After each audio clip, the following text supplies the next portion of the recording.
Magandang hapon, Pilipinas at buong mundo. Magandang hapon, nanay, tatay, kapuso. Hihiram ho sana ako ng 20 minutes ng inyong hapon. Ako po si Boy, and welcome to Fast Talk with Boy Abunda. Maraming salamat kami magpapakilala dahil ito po ang aming unang episode, our first show. Ano ho bang inyong aasahan? What is Fast Talk with Boy Abunda? Ito'y balitaan, ito'y fast talk, at ito'y kwentuhan. Meron na tayong fast talk. Alam niyo na ho yan, yung happiness or chocolate, day or night, black or white. Gagawin po natin yan. Meron tayo for today's talk kung saan tayo'y may komentaryo, may opinyon, at tayo'y magbabalita sa mga pinakamainit at mahahalagang balita na may kinalaman po sa industriya. Meron din ho tayo tinatawag na The Talk. Ito po yung ating interview portion kung saan tayo'y makikipagkwentuhan sa ating mga paboritong artista. Today is special dahil ito po ang una. The first is always special. Thank you! At dahil ito'y special, of course, who is our very, very first guest? But somebody who is very, very special, not just to us, but to you at sa buong mundo. Because I'm talking about the Queen, ang Reyna, the Queen herself. Primetime Queen, Marian Rivera.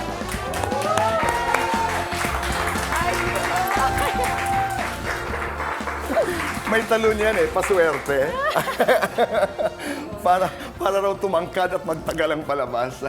Maraming salamat, Marian. Thank you din, Tito Boy. Maraming salamat. Isang malaking karangalan. Totoo yan, mula sa aking puso, na ikay ang aking unang panauhin dito sa Fast Talk. Di ba? Let's do Fast Talk. There. Fast Talk with Boy Abunda. Ding o dong? Dong. Ting, ting o tang-tang? Ting-ting. Luha, ulan. Ulan. Sabay-sabay tayo, kanya-kanya tayo. Sabay-sabay. Gigiling o gugulong? Gigiling. Sipa o tadyak? Tadyak. Sampal o sabunot? Sabunot. Atras o abante? Abante. Away na aatrasan mo, Marian. Wala. Inang Reyna, inang Magenta. Inang Reyna. Maganda o makapangyarihan? Makapangyarihan. Sexiest part ng katawan ni Ding Dong? Chest. Ay. Kung nagiging hayop si Dong sa gabi, anong hayop siya? Leon. Ay! You feel sexy kapag ginagawa ito ni Dong sa'yo.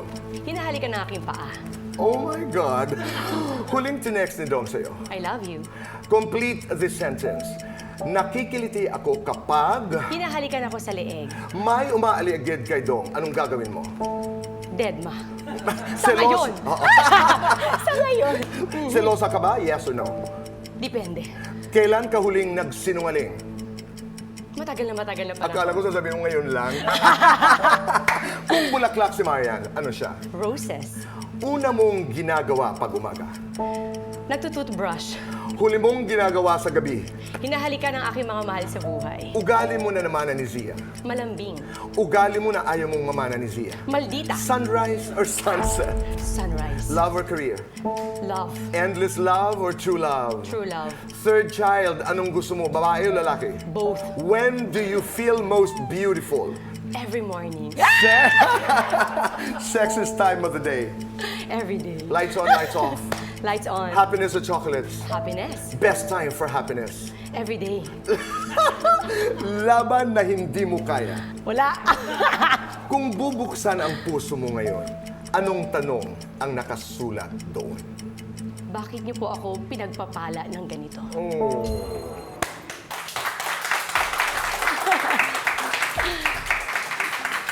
Ito yun. No? Oo, kasi every morning sinasabi ko talaga na, ang dream ko talaga is to have a complete family, which is I don't have talaga before. Pero ngayon, every morning, gumigising ako na nandyan yung dalawang anak ko and Dong, nasabi ko, Lord, salamat sa pagpapala at biyayang ito. At may humility na para bagang, ano bang aking nagawang tama? At pinagpapala mo ako ng ganito. Di ba? So it's parang tinatanong mo na may pagpapakumbaba ang Panginoong Diyos. Maraming salamat. My first Fast Talk. Dito sa Fast Talk with Boy Abunda. Katulad ng sabi ko mga kapuso, nanay, tatay, ay dahil sa unang episode po natin, ito ay may inihanda po ang ating creative team. Ano yon? Hindi ko alam. Panoorin po natin. I cannot talk about my television career without having to talk about Star Talk. Ang aming mga panauhin po, Miss Anjanette Abayari! Narito po ang buong storya. Minsan masaya, minsan malungkot. Hindi, nandito pa sa Pilipinas. Kinausap siya ng kanyang anak, sinampal. Kailan ang palabas ito? She's crazy over I want to marry you. Di ba artista ka? Ba't nandito ka? The Lady in White, interviewed by... Parating sinasabi ng nanay ko, kahit saan ka mapunta, always find your way back home. Maraming salamat po. Magbabalik po. All I wanna say is, maraming salamat sa lahat ng mga pagkakataon na yon. I am where I am today because of so many people. Nobody does it alone. Lahat po tayo nangangailangan ng tulong, nangangailangan ng mga kaibigan, and sometimes we depend on the kindness of friends and strangers. Thank you very much. And welcome to Fast Talk with Boy Abunda. Ngayon po, nanay, tatay, kapuso, Marian, habang tayo nagkukwentuhan, kasalukuyan po ikinakasal ang ating kaibigang Glyza De Castro at ang kanyang asawang si David Rainey sa Zambales. It's a beach wedding at ito po ang pangalawang kasal ni Glyza at ni David dahil sila ay kinasal na po sa Ireland noong nakaraang taon. I wish you a happy life and may you prosper. Kaya Glyza, maraming salamat. David, all the best and congratulations. Nabigyan po tayo ng pagkakataon ni David at Glyza mabigyan ng isang exclusive interview na mapapanood niyo po bukas dito po sa Fast Talk with Boy Abunda. Fresh po ito. Nagkaroon po ng contract signing para po sa napaka-espesyal, historic na partnership between GMA7 and ABS-CBN and View para po sa proyekto na ang pamagat ay Unbreak My Heart, starring Richard Yap, Joshua Garcia, Gabby Garcia, and Miss Jody Santamaria. Exciting news. Ito po yung mga panahon na nagsasama-sama na po. We collaborate, we enter into partnership para po mabigyan ang ating audiences ng napakagandang mga palabas. Katulad po ng Unbreak My Heart. Mabuhay and congratulations. Tuloy-tuloy na po tayo. Maya-maya lamang, mag-uumpisa na kami ni Marian. Mag-uusap dito sa The Talk. Ang gagamitin po namin ay yan, mahiwagang baul.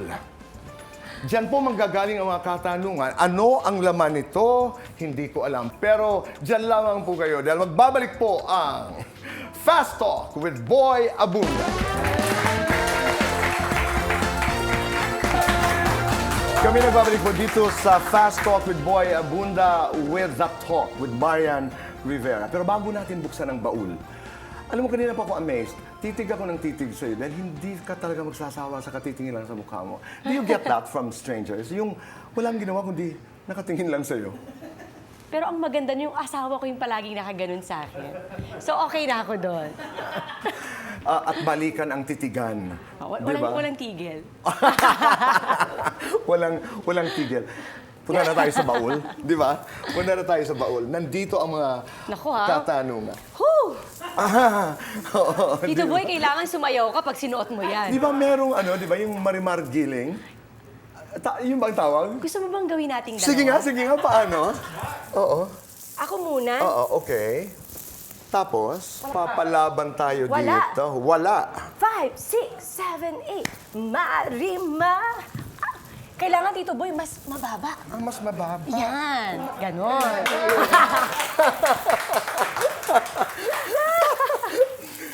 Lahat gagawin. Pero anong halaga nito? Anong naalala mo? I mean, ang daming nagsimula sa Marimar. Ang Marimar kasi ang unang pagkakataon na nabigyan ako na ipakita yung talento ko sa GMA at sa mga tao. Kaya tuwing nakikita ko yan, Marimar or Giling, kahit dati parang puro giling-giling, ay okay ako doon. Walang masamang tinapay sa akin kapag sinasabi nga nila, Marian, giling o ganito. Sobrang palaging flashback sa akin si Marimar. Si Marimar talaga ang nagbigay sa akin ng maraming oportunidad na makilala ng tao. At dito nag-umpisa ang lahat. I mean, marami, hindi naman Marami. lahat. Maraming bagay. Katulad na lang, halimbawa ng Primetime Queen. Naalala ko ito, it started here. Kidong, ano ang nagsimula dito sa Marimar? Seryoso kaming dalawa dito sa Marimar kasi parang ang alam ko, ito yung big break din niya sa soap. Tapos ako din, concentrated ako sa character ko na ayaw kong biguin ang GMA. So parehas kaming nakafocus sa trabaho na ito. Na hindi namin inaakala na tatangkilikin siya ng mga tao. Okay, but how was the personal relationship? Wala. As Ano in- kami As in zero? medyo ano kami, hindi kami magkasundo sa Marimar. Dahil? Hindi kami nagpapansinan. Talaga? Oo, maldita kasi ako. Did you become friends towards the end? Slight. Slight. Slight. Pero bukas yung iyong, sinusupladuhan mo talaga siya? Oo, may mga pagkakataon na hindi ko makakalimutan nung time ng Jezebel, na sabi niya sa akin, ang suplada mo naman, tinitext kita, bakit hindi ka nagre-reply? Siguro naka-prepaid ka lang. Galit talaga ako. Kasi yung totoo nun, naka-prepaid lang talaga. Nasa isla kami nun sa Palawan. So, bumili ako ng maraming cards. So, pag wala na akong card, pupunta ako sa dulo, nagkakaskas ako para mag-load ako.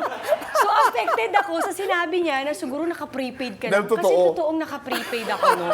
Tapos sabi ko, pag sumuweldo ako after nito, magla-line na ako. So, naka-line na ako nun after.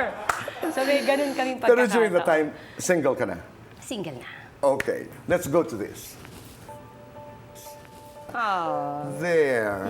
Every time you look at this photo of your family, anong pumapasok sa iyong isipan? Yung tanong mo, Tito Boy, kanina sa akin, na kapag binuksan mo ang puso mo, anong tanong? Oh. Ang tanong ko, bakit mo ako pinagpapala ng ganito? Kasi bata pa lang ako, hiling ko na, Lord, gusto ko magkaroon ng buong pamilya kasi yan ang wala ako. Binigay sa akin ng Panginoon yan. So every time na nakikita ko yung pamilya ko, parang sinasabi ko, ito yung pinaka-priceless moment sa akin na bata pa lang ako, hiniling ko yan. Wala pang dong sa buhay ko, wala pa akong anak. Nasa lola ko pa lang ako. Lord, sana po paglaki ko, pag nagkapamilya ako, gawin niyo pong buo. Kasi yun ang wala ako. I look at you, I look at Dong. You're two of the most beautiful people I've seen. Ang gwapo-gwapo ng asawa mo, ang ganda-ganda mo. I mean, hindi maiiwasan na hindi ka tititigan, hindi tititigan ng asawa mo. How do you manage that? Meron kaming heart-to-heart talk. Hindi yun nawawala sa amin at hindi nawawala ang date namin every month. Kailangan meron talaga kaming ganon. Kailangan nag-uusap kami, anong problema, anong masaya, anong nangyari sa'yo, o ito yung nararamdaman ko. Siguro in a relationship, maganda talagang open kayo sa isa't isa. Ako, very vocal ako, Tito Boy eh. Kapag may nararamdaman ako on the spot, sasabihin ko sa kanya, ay, ayoko ito. Ito yung nararamdaman ko. So alam niya na kung paano i-handle. At si Dong, kahit hindi siya magsalita, sa tagal ng pagsasama namin, nababasa ko na siya. So alam ko kapag may problema siya, alam ko kapag masaya siya. So palagi meron kaming in a way na sensitive kami sa isa't isa, lalo na sa nararamdaman natin. Sa mga pagkakataon na may pangangailangan si Dong, halimbawa, sinong nauuna? Ikaw. Sinong nauunang nangangalabit?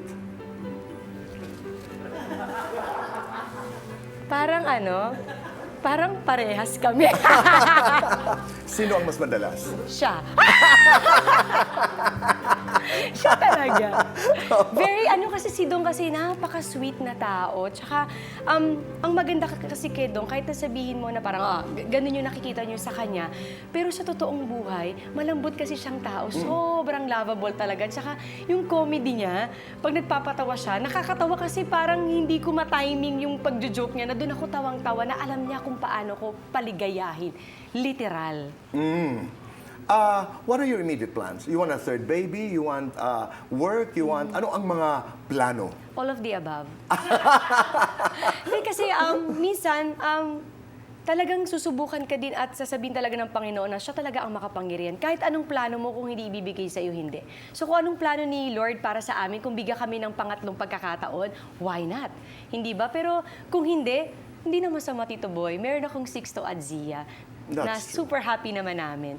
And sa work, talagang hinahanap ko na din talaga. Kaya abangan niyo po ang pabalik ko ngayon 2023. Nag-promote na. So hindi 2024 ito, 2023 ang Etong year na pagbabalik. ito. Itong taon na ito, mga kaibigan, mga kapuso, nanay, tatay, magbabalik na. Ang Totoo na nag-iisang po ito. bayan, di Totoo ba? na po ito. Totoo na itong pagbabalik. Maraming salamat. Thank you, Tito Boy. Maraming salamat. Hindi mo lang alam kung gaano kahalaga ang pagkakataong ito. Hindi mo lang alam kung gaano ako ka-grateful na ikaw ang nakasama ko sa unang palabas ng Fast Talk with Boy Abunda. This means so much to me at hindi ko malilimutan ito. For as long as we're here in this world, maraming salamat. Thank you, Tito Boy. Maraming salamat, Ay, Marian. nandyan pala kayo daw. Ako, talagang meron akong para sa iyo. Thank you, Marian. Wow, Totoo thank yan. you. Thank you talaga. Salamat. Maraming salamat. Thank you. Maraming salamat. Ayan. Thank you. Nanay, tatay, kapuso, maraming salamat sa inyong pagpatuloy sa amin. Marian, ako, kaming lahat, sa inyong mga tahanan at sa inyong mga puso. Ganda ng kwento ni Marian. Always remember, be kind. Make your nanay and tatay proud. Hashtag say thank you. Let's talk again tomorrow. Goodbye for now. God bless. Susunod na po ang Underage.